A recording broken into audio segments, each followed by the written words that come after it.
Hello everyone, it's me, Sid. Hi, hello, how are you? It's been a while. I think it's been like 2 years.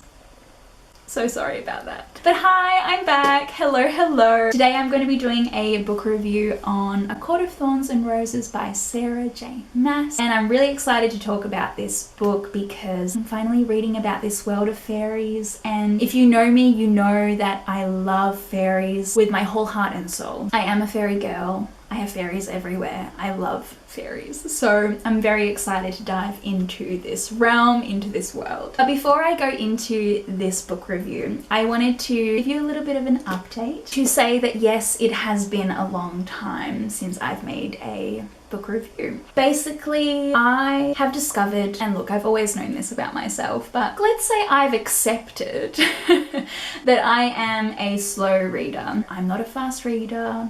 And I take my time with things. I take my time with a lot of things. With reading, it can take me a while to finish a book, juggling it with work and all of these creative and fun things that I do in my life. Sometimes I find it overwhelming. And when I was making videos quite a lot, I found it really overwhelming to film them in the first place, to make time for filming, but to also make time for editing. Editing takes a long time. There was a bit of pressure that I put on myself. So basically, I am back to do more because I love it. I really love making these videos for you guys, but also for myself to look back on. I think it's a really beautiful message to do things at your own pace, to slow things down and don't put so much pressure on yourself. So I have moved in with my partner and there is so much beauty and joy that's entered into my life. I feel a lot more confident. I'm excited to be more creative and share that more, to just step into my purpose, to walk my truth a whole lot more, to welcome that sun in. So I'm really excited to be here and to make more videos again. And I just wanted to say thank you all for being here, whether you're an old follower or new follower. Thank you for being here. I really appreciate you. But here I am to talk about this book with you all. Today I'm going to be talking about A Court of Thorns and Roses by Sarah J. Maas. And for those of you who haven't read this book, this is a book which is all about fairies. We follow our main protagonist, Feyre. And Feyre, she is a human, she is a huntress. And within the first chapter, she hunts and kills a fairy. And in doing that, we just open up this whole book. We end up meeting other fairies. It gets really interesting, especially in the last 200 pages. I found it to really pick up for me. There's maybe some love interest there, family developments. Feyre is a baddie. This book has a Beauty and the Beast theme about it, so if that intrigues you in any way, you should definitely pick it up. If you're into fantasy, you should pick this book up. She's also written the Throne of Glass series, which I have book talks on those if you want to check them out. I'll leave those links down below. I love that series. I found it to be so much fun. So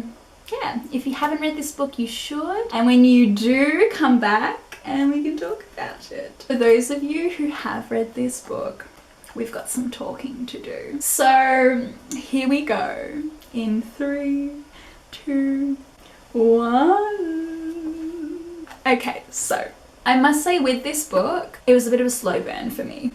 By the last 200 pages, I was fully invested. My favorite thing about this book was the ending, how Amarantha, I think that's how you say it. She's the big villain of this story, how she has a curse over Tamlin, she has a curse over all of these fairies. I loved the whole story behind Jurian, how his eye was in her ring, Feyre ended up being held captive, all of that. The fact that they made this deal where Feyre had to attend to 3 tasks to save Tamlin. The first task, she had to fight this worm, and it made me think about Dune so much with the sandworm. If you haven't read Dune, you need to read Dune. Dune is one of my favorite books. It's so good. And I just found it so epic how Feyre, she covered herself in mud, thick, disgusting, the scent of it, covered herself in this mud because she ended up realizing that the worm is blind. She created all these spikes in the floor and just ended up killing it. You could see her huntress mind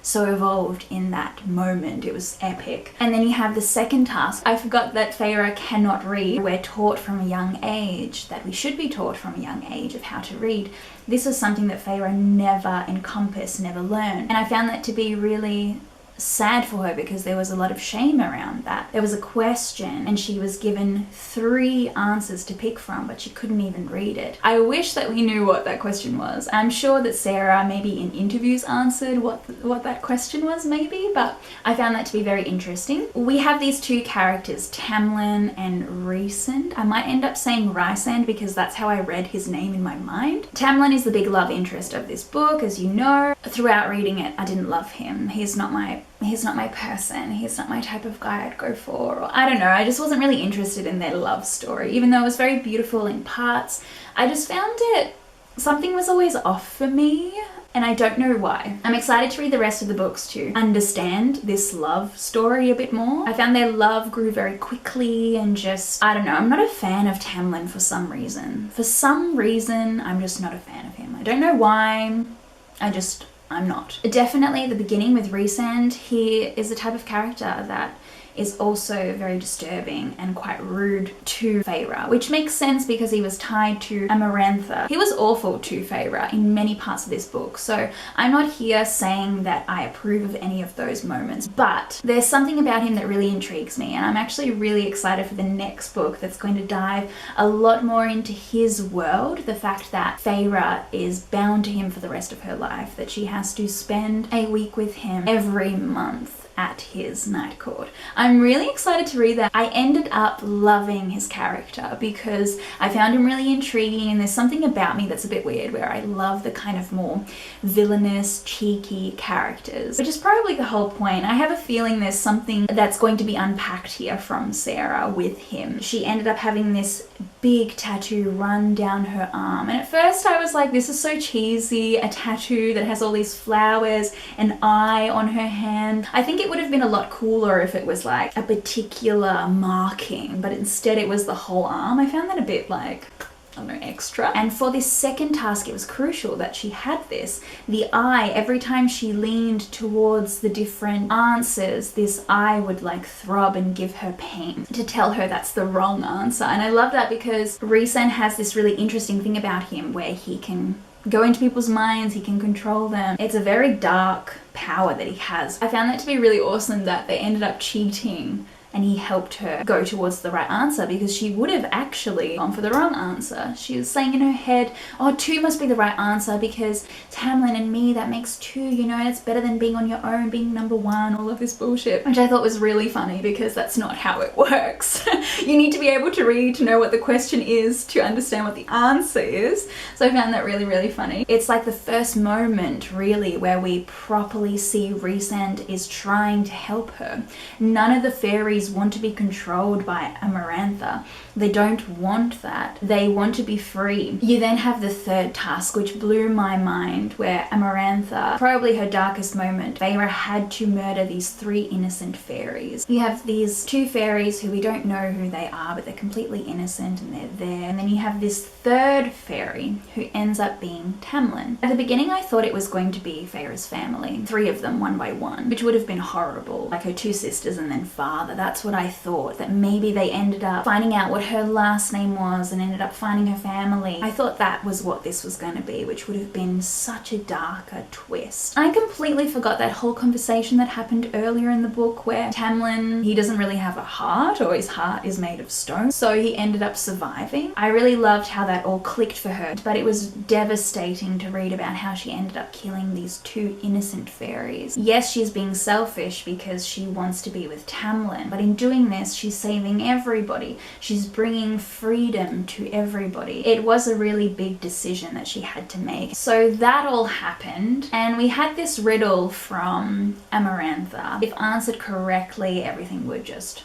go back into place. And I found it really funny because I'll insert a video from when I was reading this book. I don't know what I was fucking thinking with this riddle. Amarantha says, "There are those who seek me a lifetime but never we meet, and those I kiss but who trample me beneath ungrateful feet. At times I seem to favour the clever and the fair, but I bless all those who are brave enough to dare. By large my ministrations are soft-handed and sweet, but scorned I become a difficult beast to defeat. For though each of of my strikes lands a powerful blow. When I kill, I do it slow. And I'm sitting here reading this thinking, is this about the sun?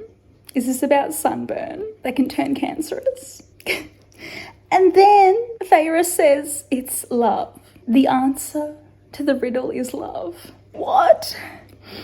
There are those who seek me a lifetime, but never we meet, and those I kiss, but who trample me beneath ungrateful feet.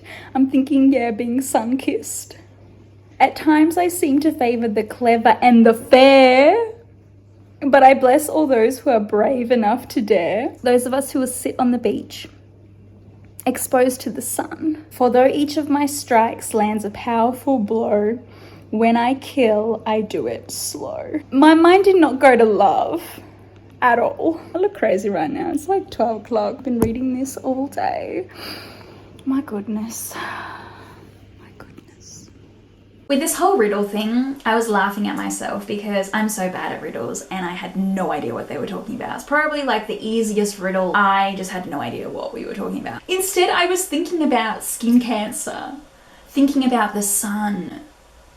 Like, it was just hilarious to me that I was just completely somewhere else. They ended up turning her into a high fae. So now Feyre is a fairy. Here we go. So epic. We also have Feyre's family. Feyre is definitely the strong one that looks out for her family. Out of everybody, she's the one. The father figure isn't there supporting his kids, his family. That's quite sad. I really liked her sister Elaine. I loved her whole story of gardening. She loves gardening and she just sounds like a very beautiful, sweet soul. I'm excited to learn more about her if there's more of an arc with her in the future books. But Nesta, I still don't like Nesta.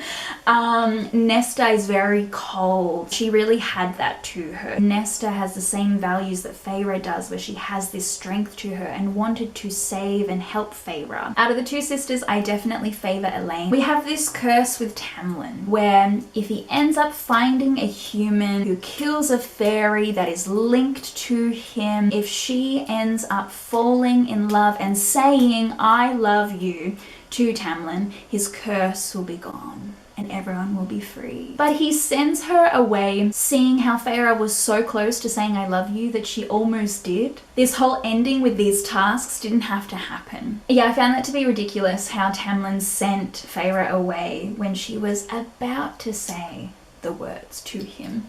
But yeah, that was my thoughts on this book. I found the ending to be epic and it just made me so excited to read the next book. I can't wait to dive into that next story, which I think is going to be jam-packed with Rhysand. It's going to be jam-packed with the Night Court. It's going to be a lot of fun and I'm here for it. I'm really excited for it. It was definitely a slow build for me, but I really enjoyed where it ended up going. And it made everything else make sense. But yeah, I hope you enjoyed this video. I would love to hear your thoughts, so please write them down below. Wherever you are in the world, I hope you can enjoy a bit of the sun's warmth. I hope to see you all again very soon, so stay tuned for more. And yeah, happy reading. Alright, I'll see you guys in my next video. Bye!